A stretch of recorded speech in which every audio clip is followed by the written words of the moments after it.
I met with several of these detainees while visiting prisons. They included youth activists, members of opposition political parties, and journalists who have been convicted and jailed for, among other actions, advocating for communities evicted from their land, documenting environmental degradation, or delivering political speeches. I listened to their stories and was moved by their courage and their commitment to working for a better future for their country. Many were heartbroken by their separation from spouses, young children, and other loved ones. I also met with political figures, including Kem Sokha, who had been released from detention but continued to be subjected to restrictions on their political rights, as do others. Some of the detainees with whom I spoke told me that authorities or intermediaries had offered a pardon in exchange for an apology and joining the ruling party. Dozens of detainees have reportedly been released under such a deal, undermining their rights to freedom of expression and association and their ability to continue their advocacy work. Some Cambodian officials, including the Prime Minister and Senate President, vigorously defended the detention of the individuals that I had identified in our conversation, stating that they had been tried and they had been sentenced according to Cambodian law, while highlighting concerns about national security and other threats to the government and Cambodian society. All of the officials to whom I raised these concerns agreed to work with me as I continue to examine these cases. No one should be behind bars for exercising their fundamental human rights. No one. Political leaders and opposition parties should not have to fear engaging in peaceful political activities.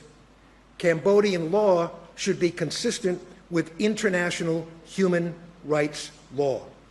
The realization of these principles in Cambodia will be my top priority as Special Rapporteur. I look forward to working with the government of Cambodia to this end. Cambodia has ratified key human rights instruments, including 8 of the 9 core human rights treaties, as well as the Rome Statute of the International Criminal Court and the UN Refugee Convention.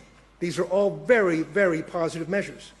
Cambodia has engaged constructively with the Human Rights Council's Universal Periodic Review. During Cambodia's 4th cycle review, completed 2 years ago, the government accepted 84% of the recommendations made. Cambodia has also regularly reported and cooperates with reviews by human rights treaty bodies. These commitments serve as a solid foundation for my mandate, making areas where I hope to work with the government in meeting its human rights obligations. I will be examining Cambodia's legal framework in greater depth in my forthcoming report to the Human Rights Council. Many laws, including penal code provisions used to imprison opposition activists, human rights defenders, and journalists, as well as the law on associations and non-governmental organizations, are inconsistent with international human rights law. To its credit, Cambodia has accepted many recommendations made during the UPR process to review and reform these and other laws. As I indicated to Cambodian officials, I stand ready to assist in these efforts. Many government officials I met acknowledged the severe overcrowding of Cambodia's prisons, a fact that was readily apparent during my visits. Prison directors told me that their facilities were far over capacity and that the prisoner population continued to rise. One director said that the prison did not have adequate supplies of medicines. Prisoners told me that they did not have enough room to sleep comfortably and that skin diseases were common because of the cramped conditions. I was glad that authorities seemed to understand the gravity of the situation and was encouraged by a conversation that I had with the Ministry of Justice about measures being considered to reduce overcrowding. This morning, the Ministry of Foreign Affairs told me that there is a commitment from the top of the government to address this problem. During my visit, many people, government officials, humanitarian workers, civil society representatives, and others cited the remarkable economic growth and development seen by Cambodia since emerging from the horrors of war and political upheaval. Indeed, in the 3.5 decades since the Paris peace agreements were signed, Cambodia has dramatically improved the economic conditions of millions of Cambodian citizens. Poverty was roughly halved between 2009 and 2019. Life expectancy increased 15 years between 1990 and 2023. Under 5 mortality dropped by 75% over 2 decades. Educational enrollment and completion, vaccination rates, and access to electricity, water, and sanitation have increased dramatically. Cambodia is scheduled to graduate from least developed country status in 2029. This is not to say that Cambodians are not facing serious challenges. I've frequently heard about the high level of indebtedness of many Cambodian households, which threatens their well-being and increases their risk of exploitation. The conflict with Thailand and the cyber scam crisis have also contributed to economic headwinds. I regret that I could not explore all of these issues more during my trip, but look forward to further examination of Cambodia's successes and challenges in relation to economic, social, and cultural rights. Cambodia will hold commune elections next year and national elections the following year. With the upcoming polls, the government has the opportunity to create a more open political environment. Key to seizing this opportunity will be respecting the rights to freedom of expression, assembly, and association. I spoke with leaders of 3 opposition political parties as well as prominent political leaders that have been banned from political activities. They all expressed a profound commitment to multi-party democracy, fundamental freedoms, and an open political environment. These parties and political leaders, however, describe experiencing harassment and political obstruction. All of the opposition parties that I spoke with have been seriously impacted by the arrest of party leaders and party members and restrictions on political activities. They told me how electoral laws are applied arbitrarily and punitively against the opposition. For example, I learned how the dismissal of a single candidate has often been used to throw out an opposition party's entire party list for a constituency. I repeatedly heard how people are denied access to the government's ID Poor Poverty Assistance Program if they support opposition parties. I was told that simply hanging a banner for an opposition party in front of one's house can make it difficult to access government services from local authorities. Opposition members told me about how they self-censor, especially when talking about sensitive issues like the border conflict and cyber scams, given the ever-present risk of being criminalized for their speech. Journalists told me how they modify their reporting on political issues in order to avoid being targeted. I am concerned about the limited space for the participation of women in political processes in Cambodia. I learned that women make up only 19% of senators and 14% of members of the National Assembly. Sadly, very few women were present in my meetings with government officials and opposition political parties. I am committed to working with Cambodian authorities towards elections that are free and fair and consistent with Cambodia's human rights obligations. The proliferation of transnational cybercrime networks in Cambodia constitutes one of the nation's greatest human rights challenges. In recent years, these networks have used the forced labor of victims trafficked to Cambodia from around the world to perpetrate online scams, netting billions of dollars in illicit income. It is difficult for me to precisely ascertain the scale of cyber scam operations in Cambodia.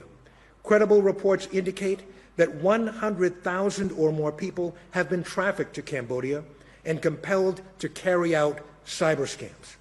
Government officials told me that approximately 300,000 people involved in scam operations have voluntarily left the country. Trafficked workers have been held in massive scam compounds, often located on the grounds of casinos, hotels, or resorts. Scam compounds often resemble prisons, with iron-barred windows, tall fences topped by razor wire, and gates protected by heavily armed guards. Scam operators use torture, solitary confinement, food deprivation, and other forms of punishment and coercion to extract the compliance of traffic workers and ensure they meet performance targets. Sexual violence and killings have also been reported. During my mission, I spoke to trafficking victims who told me how they were lured to Cambodia with promises of well-paying jobs in administration or customer service. They soon discovered that this promise was a ruse and realized that they were being detained in what could aptly be described as a prison. The only way out was by working your way out. One described a living hell of violence and torture that began when she asked to go home. It was in the midst of their incredible ordeal that they suddenly found the doors of the scam compounds were open and the guards had run off. They were free, but then they had to face the challenge of surviving with no money and no passport. High-ranking Cambodian officials have been credibly linked to cyber scam operations, including by U.S. sanctioned designations. Over the past year, the Cambodian government has taken some important steps to crack down on the cyber scam industry under the coordination of the Commission for Combating Online Scams, headed by the Prime Minister. The head of the Secretariat of the Commission informed me that authorities have targeted and closed more than 600 scam operations in scam locations, and that approximately 3,000 scam operators face criminal proceedings. Authorities have reportedly revoked or suspended the licenses of 29 casinos. The government has arrested and extradited prominent leaders of scam networks to China. The government's actions over the past year have severely disrupted cyber scam networks here in Cambodia. However, researchers, government officials, and others told me that cyber scam networks continue to operate in Cambodia, in some cases by changing locations and modes of operations. I was told that corruption has undermined law enforcement actions, with scam operators often being tipped off prior to raids. In my meetings with government officials, I raised two important concerns. First, I asked why, despite the ongoing crackdown by the government, that the government has yet to take action against senior Cambodian officials and other powerful individuals credibly linked to cyber scam operations. The Prime Minister pointed to actions taken against some very high-ranking officials while emphasizing the right to due process of those implicated in criminal activities. He highlighted that a foreign sanctions designation should not dictate the operation of Cambodians' legal processes. I emphasized that in order to root out the cyber scam industry, it is imperative that the government address criminal connections to business and political elites.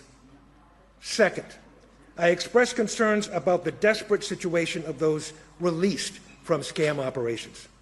Some government officials told me that authorities are screening those released from camp compounds in order to identify victims of human trafficking, and that the government is providing food, shelter, and support to these individuals.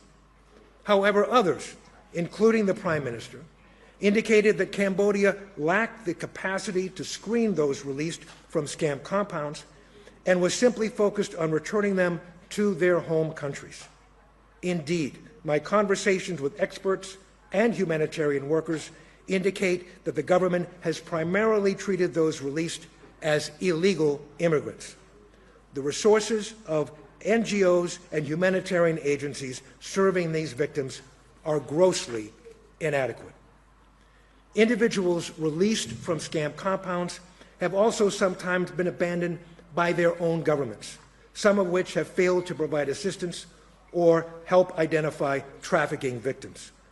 I am concerned that there are potentially thousands of trafficking victims currently in desperate situations in Cambodia who are receiving little to no support from the Cambodian government, from their home countries, or from humanitarian agencies. I was extremely honored to be able to meet with members of Cambodians' civil society, representing many different types of communities, working on a wide array of human rights issues. While I will not be able to detail the breadth of concerns and recommendations that they shared with me, some important patterns emerged from my meetings with civil society organizations. First, they consistently expressed concerns about registration and reporting requirements, particularly under the law on associations and non-governmental organizations, and laws and regulations governing labor unions and the media. Second, many have a desire for greater access to and dialogue with government officials, and for meaningful consultation on legislative and policy matters. While I heard some examples of positive collaboration between government agencies and civil society organizations, I also heard complaints that consultation actions were performative and involved one-way communication rather than genuine dialogue. Some described the need for a platform through which they can deliver their concerns to appropriate authorities. I heard from the LGBTQ community about the discrimination and stigma that they face, but also about growing public understanding and acceptance. In a meeting with the Cambodian Human Rights Committee, I offered my support for Cambodians' UPR commitment to move toward legal marriage equality. Women's groups stressed the need to strengthen Cambodia's domestic violence law. They also raised concerns about the disproportionate burdens carried by women from displacement, indebtedness, and other economic challenges. I learned about the many challenges faced by indigenous peoples here in Cambodia. Chief among these are difficulties securing legal title to their lands. Many have spent years or decades fighting to protect their land against claims by corporations which enjoy better access to bureaucratic processes and courts and money. I appreciate and very much appreciated the opportunity to discuss with persons with disabilities and disability rights advocates the challenges that they are facing, including deeply rooted cultural beliefs that drive stigmatization and isolation. I look forward to continuing these conversations and expanding my research and reporting on these issues in the year to come.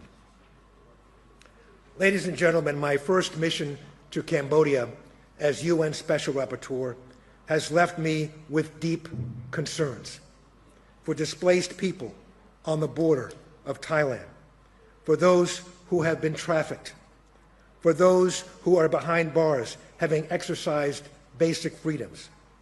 But it has also left me with hope for Cambodia's future, a hope fueled by my engagements with human rights defenders, journalists, principled political leaders, and Cambodian people who are committed to human rights. These are the people on whom Cambodia's future depends. I am honored to be serving as UN Special Rapporteur on the situation of human rights in Cambodia and genuinely excited about the prospect of working with them as I fulfill this important mandate. Thank you very much.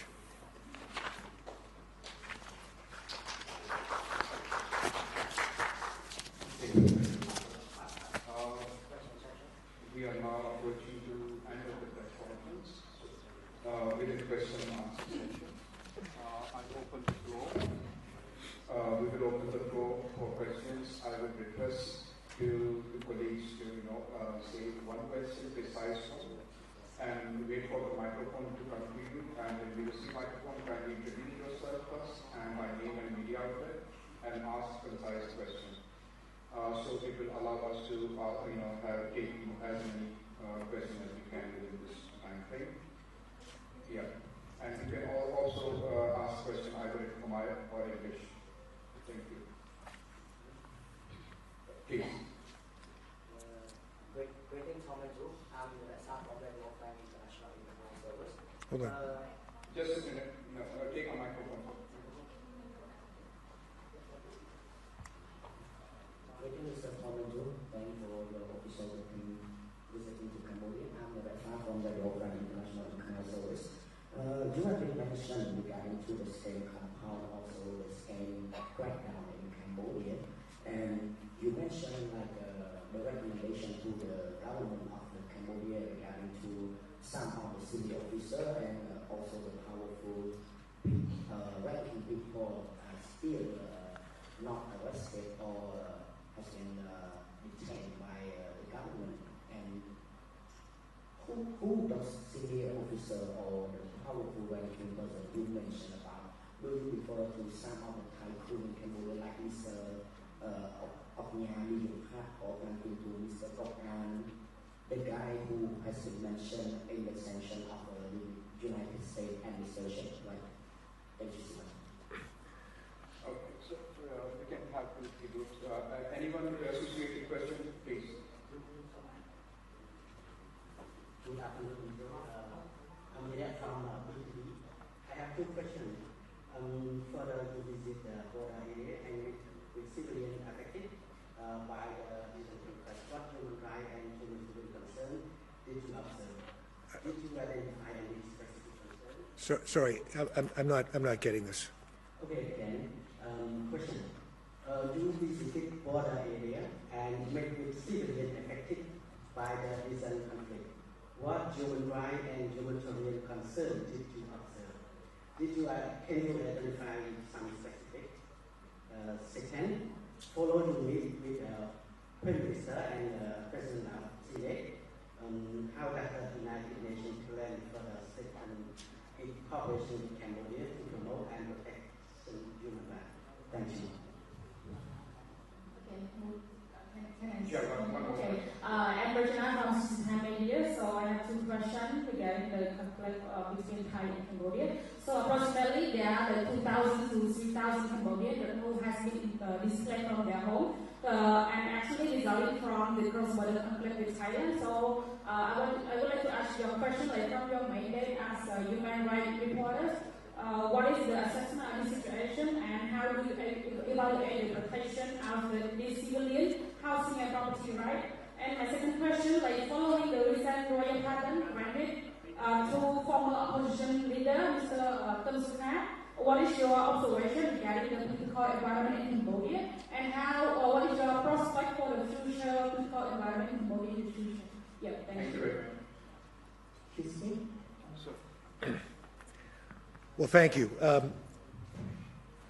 First of all, with respect to the scam compounds and my discussion about enforcement, investigations of those accountable, those responsible for these scam operations, holding them accountable. My point was fundamental, and that is to say that anyone and everyone who has been involved and benefiting from these scam compounds on any level should be investigated and prosecuted at every level. We have on the record the names of certain individuals who have been sanctioned for their connection to cyber scam activities. But there are others on various levels, both of the private sector and the public sector, who have been involved in these scam operations. My point was that every level should be investigated and prosecuted. And I was told, listen, we have to investigate fully.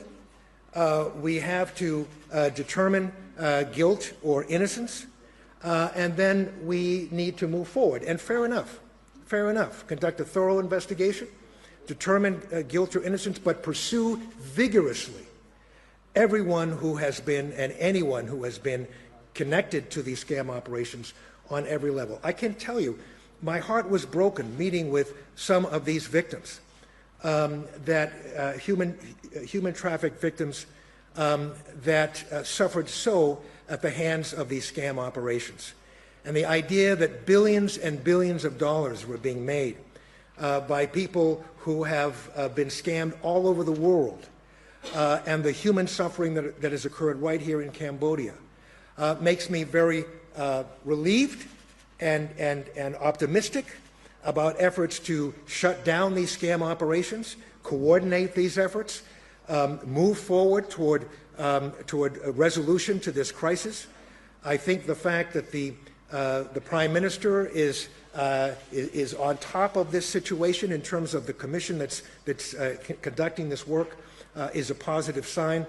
But I believe that all responsible need to be held accountable, and that was my point on that point.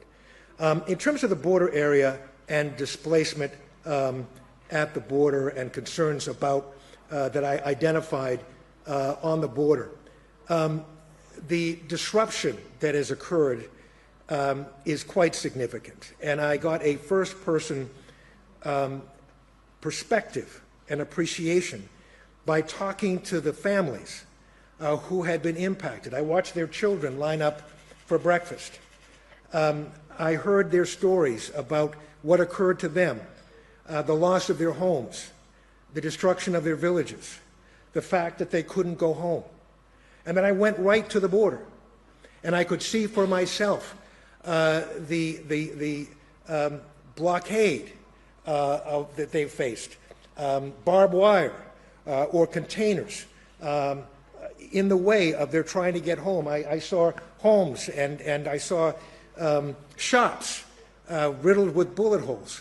So it's clear that they are suffering greatly. It is also clear by virtue of both international law and the agreement that was established between the two countries on the 27th of December that they have the right to go home, and they should go home. So I will continue to follow their plight. They have fundamental rights to livelihoods. Their children have the right to education, to health care. This is an issue that I plan to follow very, very closely. In terms of the opposition leader, Kem Sokha, before I arrived, I was informed that he had been released, but only partially. And I observed in some of my conversations with government officials that there are two types of detention. There's the detention of a person, and then there's the detention of their fundamental rights. And what I'm calling for is the freedom, both in terms of the person and in terms of their fundamental political rights. And that was what I'm hoping, while one step was taken with respect to Kem Sokha, that the next step will be taken in terms of his other form of detention, restrictions in participation in the political process.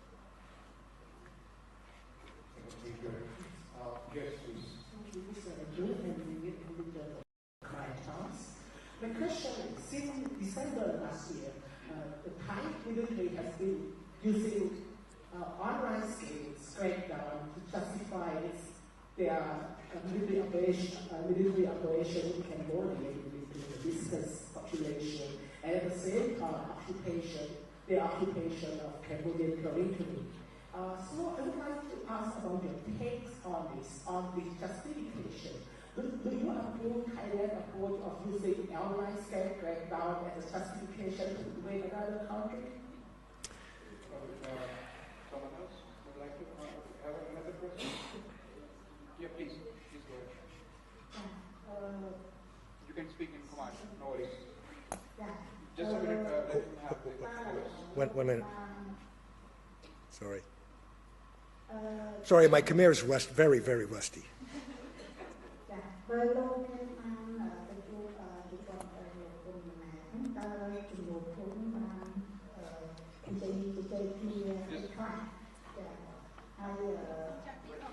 Hold on.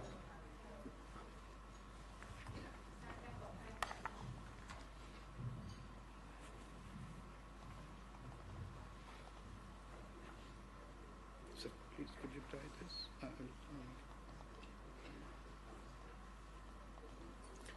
Testing. Yep. I got Is it. it going? Yeah, hold on. Go, can you please start again from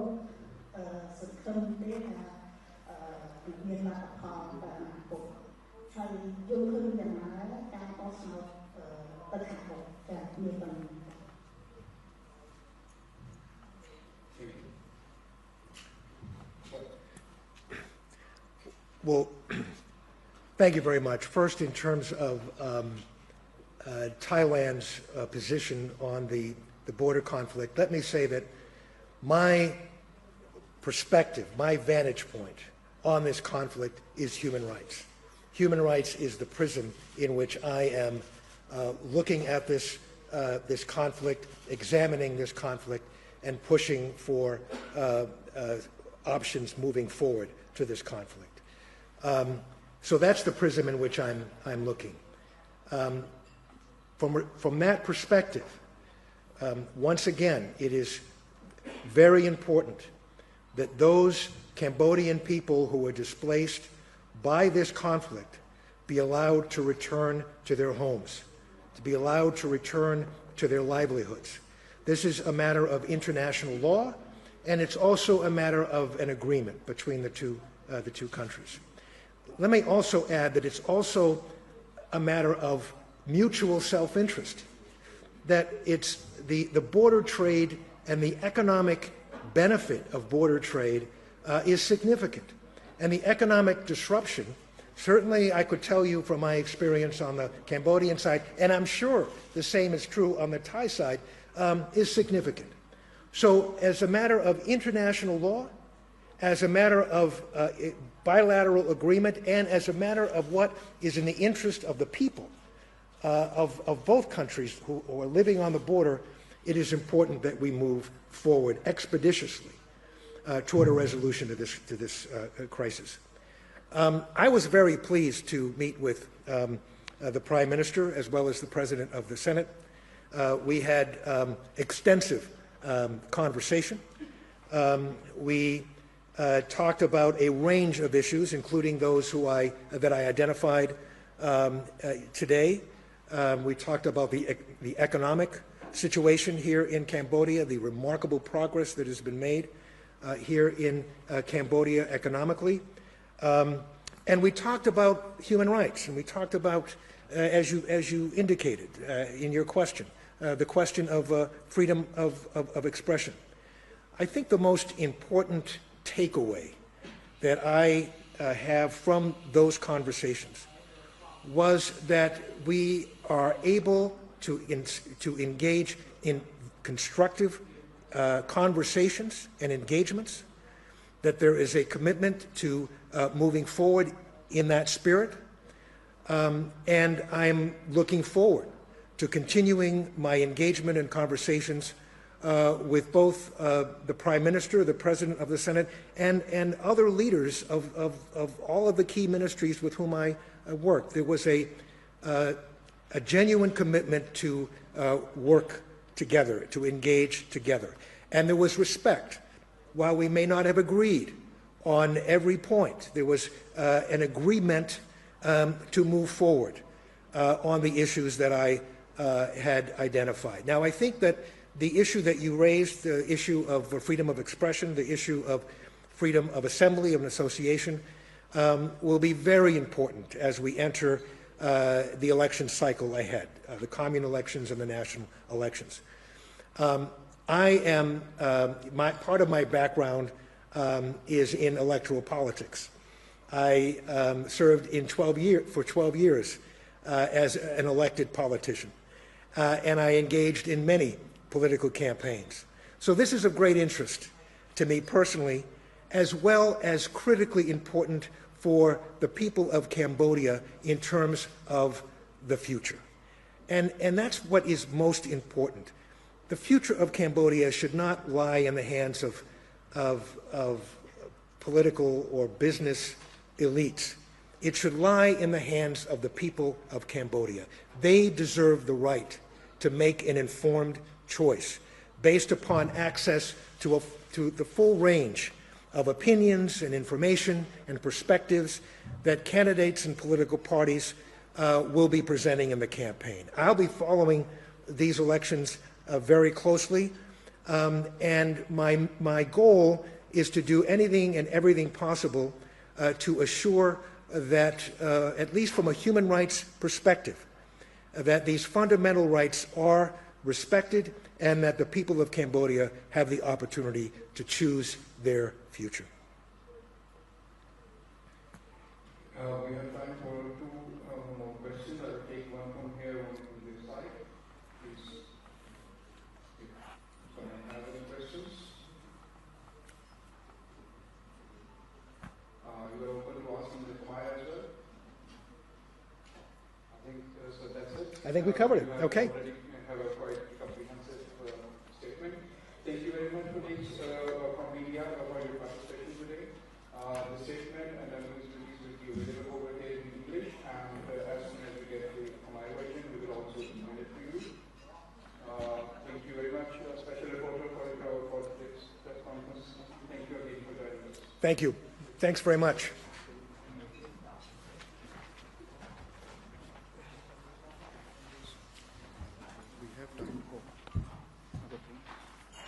I beg your pardon. No worries. Are we going to do the... Oh, yeah, we have time. No worries. If they want to have a... Well, we have lined up. We have some interviews lined up. Yeah, it is lined up. Yeah. Okay. So as you feel comfortable, you want to take a break for 5-10 minutes? Okay, well... we have to go to another one. We'll go to another one. Okay. Okay. All right.